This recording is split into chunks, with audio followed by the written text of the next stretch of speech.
जैसा कि आप सभी लोगों को पता है कि बेसिक शिक्षा परिषद के अंतर्गत आने वाले सभी अध्यापकों का इस समय दीक्षा ऐप पर ऑनलाइन प्रशिक्षण चल रहा है, जिसमें सबसे पहला प्रशिक्षण था उपचारात्मक शिक्षण, जिसे आप लोग कंप्लीट कर चुके होंगे।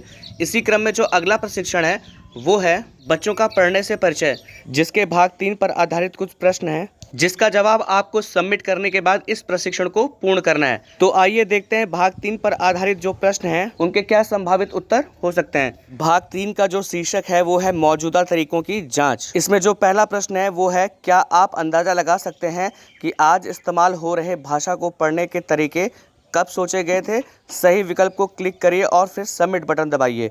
तो इसमें 3 ऑप्शन है, करीबन 10 साल पहले, करीबन 50 साल पहले और करीबन 150 साल पहले।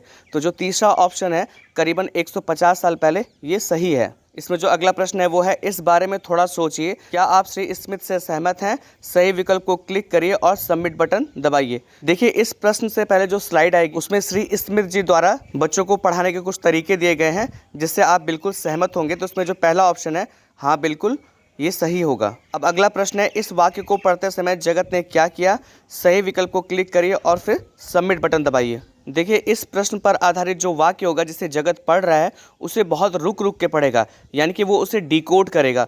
तो इसमें जो दूसरा ऑप्शन है, वाक्य को केवल डिकोड किया, ये सही होगा। अब इसमें जो अगला प्रश्न है वो है, आपके विचार से ये पढ़ने का तरीका कैसा है? सही विकल्प को क्लिक करिए और फिर सबमिट बटन दबाइए। इसमें पहला ऑप्शन है, श्रेष्ठ और प्राचीन है, आज भी योग्य है, पुराना है, इसे बदल देना चाहिए, मैंने भी ऐसे ही सीखा था, ठीक ही होगा, थोड़ा बदलने की ज़रूरत है। तो जब आप इस स्लाइड को देखेंगे तो आपको लगेगा कि जो तीसरा ऑप्शन है कि मैंने भी ऐसे ही सीखा था, यही ठीक होगा, ये ऑप्शन सही है। इसमें जो अगला प्रश्न है वो है, आमतौर पर बच्चों को डिकोडिंग से कहानियों और कविताएं समझाना शुरू करने में कितना समय लग जाता है?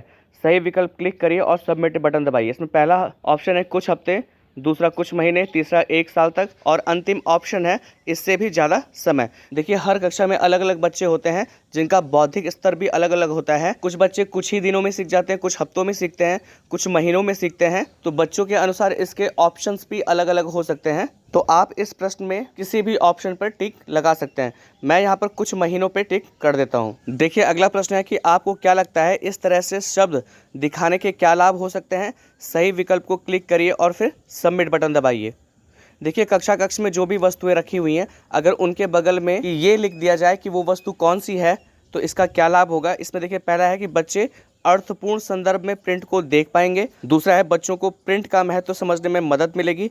तीसरा है, बच्चों में प्रिंट के प्रति डर शायद कम हो पाएगा। चौथा है, बच्चों के आत्मविश्वास को बढ़ावा मिलेगा। पांचवा है, बच्चों को अक्षरों की पहचान हो जाएगी। और छठवां है, बच्चों को शब्दों की वर्तनी याद हो जाएगी। तो देखिए, इसमें जो शुरू के 4 हैं, क ख ग घ, ये ऑप्शन सही है।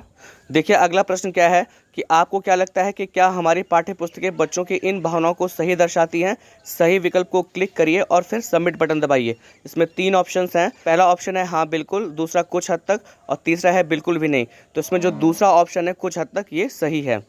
इसमें अगला प्रश्न है, आपको लगता है कि बच्चों को ये शब्द याद रहेंगे? सही विकल्प को क्लिक करिए और फिर सबमिट बटन दबाइए।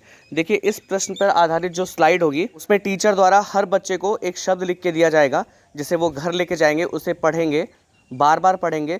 फिर अगले दिन जब वो स्कूल आएंगे तो सभी बच्चों को जो पर्ची दी हुई है उन पर्ची को एक बॉक्स में रखा जाएगा।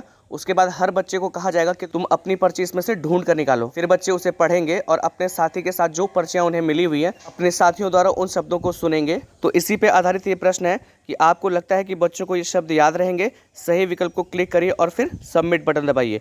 तो हाँ बिल्कुल, ये शब्द याद रहेंगे क्योंकि बच्चों ने बार बार उसे देखा है। तो हाँ ऑप्शन यानी कि पहला ऑप्शन सही होगा। अगला प्रश्न है कि अगर आपका जवाब हाँ है तो आपको ऐसा क्यों लगता है? सही विकल्प पर क्लिक करिए और सबमिट बटन दबाइए। तो इसमें पहला ऑप्शन है ये बच्चों के लिए अर्थपूर्ण है, दूसरा बच्चा उन शब्दों को रोज़ देख रहा है और तीसरा अध्यापिका ने उन्हें बड़ा बड़ा लिखा है। तो इसमें जो पहला ऑप्शन है ये बच्चों के लिए अर्थपूर्ण है, क्योंकि वो जानते हैं कि अगर किसी बच्चे को एक ब्लैक बोर्ड लिखा हुआ पर्ची मिला हुआ है तो वो ब्लैक बोर्ड को इंडिकेट करता है, तो वो उसके लिए अर्थपूर्ण है। इसमें अगला प्रश्न है कि आपको क्या लगता है कि हमें शुरुआती चरण में कैसी किताबों का इस्तेमाल करना चाहिए? सही विकल्प को क्लिक करिए और फिर सबमिट बटन दबाइए। जिसमें पहला ऑप्शन है जिसमें लिखित सामग्री कम हो और ज़्यादा चित्र हो, दूसरा है दूर और विदेशी जगहों के बारे में हो और तीसरा बच्चों की खुद की बनाई किताबें। तो अगर बच्चों की खुद की बनाई किताबें हैं तो इससे बच्चे और अच्छे ढंग से सीखेंगे, तो तीसरा ऑप्शन सही है। अगला प्रश्न है कि आपके अनुसार पढ़ना सीखना शुरू करने के मुख्य तत्व क्या क्या हो सकते हैं। सही विकल्प को क्लिक करिए और सबमिट बटन दबाइए। तो इसमें पहला ऑप्शन है महंगी किताबें और नई तकनीकी, दूसरा है निरंतर अभ्यास और भाषाई ड्रिल, तीसरा है बच्चों को रोज पढ़कर सुनाना, चौथा है अर्थपूर्ण पठन सामग्री और पांचवा है अनुभवी पाठक का मार्गदर्शन। तो इसमें जो ग घ च यानी कि तीसरा चौथा पांचवा जो ऑप्शन है ये सही है। तो आशा है कि भाग 3 पर आधारित जो प्रश्न हैं उनके जो संभावित उत्तर हो सकते हैं वो आपको उचित लगे होंगे। अगर आपको ये वीडियो पसंद आए तो आपसे निवेदन है कि इस वीडियो को लाइक शेयर कमेंट जरूर करें, चैनल को सब्सक्राइब करें ताकि अन्य भागों पर आधारित जो प्रश्नों के संभावित उत्तर हो सकते हैं वो आपके साथ शेयर किए जा सकें। वीडियो देखने के लिए आप सभी लोगों का बहुत बहुत धन्यवाद।